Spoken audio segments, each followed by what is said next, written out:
ये कमला सर आओ एडवोकेट ये जो किसान मोर्चे के लीडर हैं राजेंद्र सिंह और ये हमारी ताई खटेला वाली।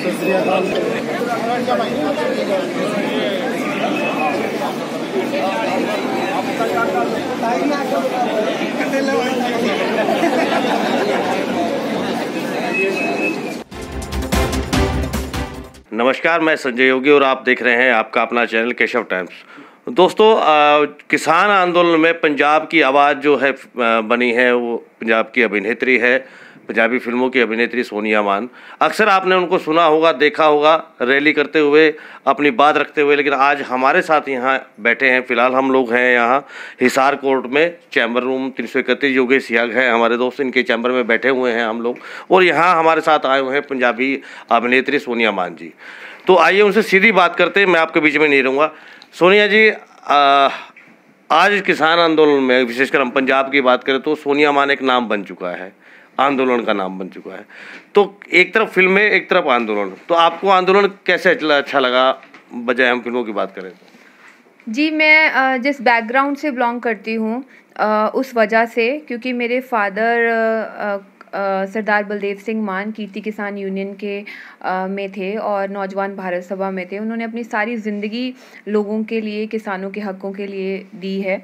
और मैंने उनको देखा नहीं, बट उन्होंने एक लेटर लिखी थी मुझे, जिसमें उन्होंने लिखा था कि मैं उनके अधूरे काम पूरे करूं और उनकी जंग की एक नायिका बन के आगे निकल के आऊँ। और बहुत सारी ऐसी चीज़ें लिखी थी जो एक बाप बेटी के रिलेशनशिप में एक इमोशनल कनेक्ट होता है। तो मैं कभी उनको देखा तो नहीं, बट उनकी जो बातें उन्होंने लिखी थी, उन चीज़ों को बचपन में तो नहीं समझ पाई थी, बट जब मैं अब इस किसान आंदोलन में हूँ तो अब मैं समझ सकती हूँ कि उनका कहने का क्या महत्व था मुझे। सो मैं कोशिश कर रही हूँ कि मैं उनकी आशा पूरी कर सकूँ और किसी तरह से वो उनका सपना पूरा कर सकूँ जो वो मुझसे एक्सपेक्ट करते थे।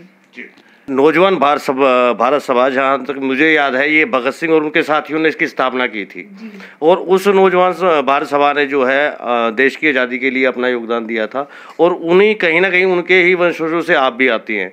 तो कहाँ एक वो क्रांतिकारी आंदोलन था और एक ये किसानों का आंदोलन, दोनों को आप किस तरफ से देखते हैं?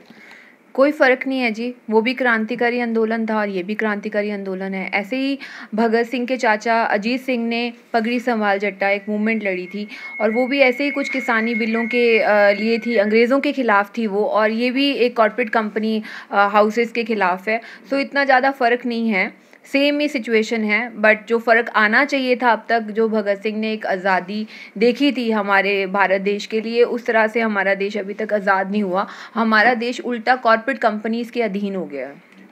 देखिए, आंदोलन अपनी जगह है, लेकिन बदलाव समय समय के अनुसार जो है वो हमारे समाज का नियम है और समाज मांगता भी है उसको। उसी को ध्यान में रखते हुए जो है ये किसान जो बिल बनाए गए हैं, इनमें बदलाव किया गया है।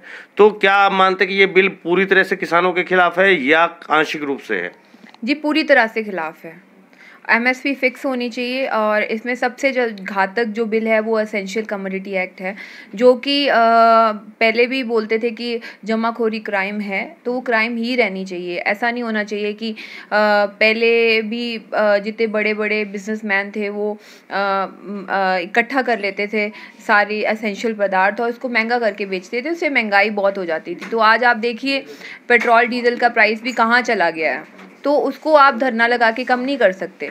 तो ऐसी बहुत सारी चीज़ें हैं। आपका ये जो एसेंशियल कमोडिटी एक्ट है, जिस तरीके से पहले था, उसके ऊपर जमाखोरी के ऊपर भी क्राइम होना चाहिए, तो वो होना ही चाहिए।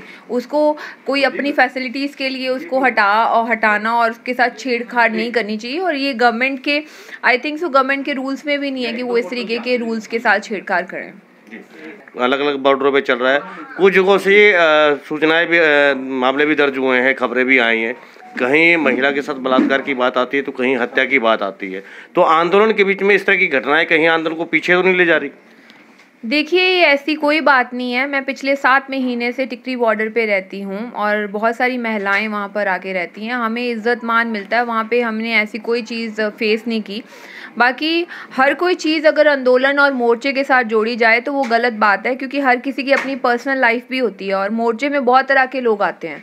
वो कोई अकेले मोर्चे के गाँव-गाँव से उठ के नहीं आते। बहुत तरह के, जिस शहर में हम बहादुरगढ़ में बैठे हैं, वहाँ पे बहुत सारे लोग अंदर गलत लोग भी एंटर करते हैं ताकि आंदोलन को ख़राब किया जाए, और हम हर किसी की रिस्पॉन्सिबिलिटी नहीं ले सकते। मोर्चा मेरी रिस्पॉन्सिबिलिटी नहीं ले सकता। सोनिया मान अपनी मर्ज़ी से आई है इस मोर्चे में और अपनी मर्ज़ी से ये जो सब कुछ कर रही है, अपनी मर्ज़ी से कर रही है। अगर मैं कल को कोई गलत चीज़ करती हूँ तो वो मोर्चा थोड़ा ना रिस्पॉन्सिबल है उसका। वो तो मेरी खुद की पर्सनल लाइफ है, उसका मोर्चे का मेरे साथ क्या लेना देना। सो ऐसी बातें जो करते हैं, जहाँ मोर्चे को ख़राब करने की बातें करते हैं, उन चीज़ों से हमें, आई थिंक उन अफ़वाहों को भी हमें अवॉइड करना चाहिए। मेन फोकस करना चाहिए कि 3 बिलों को रद्द करवाने के लिए बैठे हैं, उस पे गवर्नमेंट क्यों नहीं फोकस करती है। उस पे तो नेशनल मीडिया गलत रिव्यूज़ देती है हर जगह पे, और उसको सही तरीके से दिखाना चाहिए। और अगर उस चीज़ को सही तरीके से दिखाएं और ये माने कि ये किसान बैठे हैं और पूरे 7 महीने से बैठे हैं, कितने शहीद हो गए, सही लफ्ज़ों में डिक्टेटरशिप छोड़े सरकार, अपनी एक डेमोक्रेसी के तरीके से लेके चले। कोई ह्यूमन राइट्स नहीं है वहाँ पर, लोगों का इतना बुरा हाल है। मतलब एक संदेश देना चाहेंगे कि जिस तरह से सरकार जो है लगातार किसान आंदोलन के प्रति साजिश रच रही है, खबरें आ रही हैं, अलग अलग तरह की चीज़ें अलग अलग हिस्सों से आ रही है, तो आप क्या संदेश देना चाहेंगे इसमें? जी, मैं ये संदेश देना चाहती हूँ हरियाणा में ख़ास करके, कि हरियाणा के जिस गाँव में से अभी तक लोग नहीं गए, उनको अपना ज़मीर उठाना चाहिए और जाना चाहिए वहाँ पे, क्योंकि हम लोग अकेले अपने लिए नहीं लड़ रहे, सभी लोगों के लिए लड़ रहे हैं। अभी इस टाइम पर ये लीडरों की चमचागिरी करना छोड़ें और अपने घर से बाहर निकल के एक मोर्चे को मजबूत करने के लिए वहाँ जाएं। ये जो ज़मीनें हैं वो अकेली जो वहाँ पर लोग बैठे हैं उन्हीं की नहीं जानी, सभी की जानी है। तो इस टाइम पे मैंने बहुत सारे लोग ऐसे देखे हैं हरियाणा में, कुछ ऐसे भी गांव हैं जिनसे अभी तक लोग पहुँचे नहीं हैं वहाँ पर। तो मेरे को ऐसा लगता है कि उनको पहुँचना चाहिए। उनको एटलीस्ट जो भगत सिंह का ये दिहाड़ा मनाते हैं, इतना ज़्यादा सेल्फिश नहीं होना चाहिए लोगों को कि वो अपने स्वार्थ में बैठे रहें, बीजेपी को सपोर्ट करें। यार, बीजेपी को क्या सपोर्ट कर रहे हो? 3 बिल पढ़ो कि आपके लिए सही है गलत है। ये अकेले किसानों की बात नहीं है, ये दुकानदारों की भी बात है, ये मजदूरों की भी बात है, ये सभी वर्ग की लोगों की बात है। तो हमें एक्चुअली में ये पढ़ना चाहिए विस्तार रूप से ये बिलों को, और हमें किसानों को इस टाइम पे सपोर्ट करना चाहिए। देखिए, ये थे हमारे साथ पंजाबी फिल्मों की अभिनेत्री सोनिया मान जी, जिन्होंने स्पष्ट बेबाक रूप से अपनी राय जो है किसान आंदोलन के प्रति रखी और सरकार को भी चेताया है कि किसान किसी भी कीमत पर पीछे हटने वाले नहीं है और वो अपनी मांगे मनवा कर ही पीछे हटेंगे। इन्हीं तस्वीरों के साथ मैं संजय योगी, केशव टाइम्स से आपका बहुत बहुत धन्यवाद। जय।